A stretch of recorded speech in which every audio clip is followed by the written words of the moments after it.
I handled a car crash case for a fellow in St. Louis County. It didn't look like a big impact, but it really affected him. It destroyed his back, and because it happened at work, we handled a workers' compensation claim for him as well.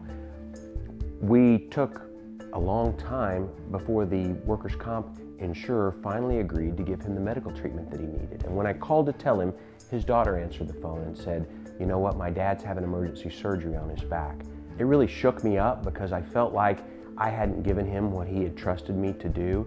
So the next step was to gear up for the civil trial. The workers' compensation matter kind of worked itself out.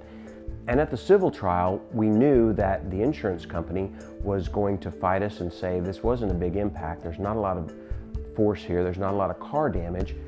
How can there be a lot of damage to your client? How can he have this devastating back surgery?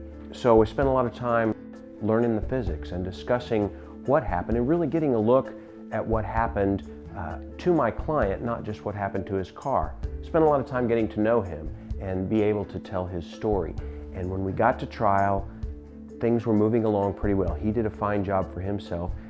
As often happens in a trial, if you're prepared and you see an opportunity when it presents itself, you can do okay.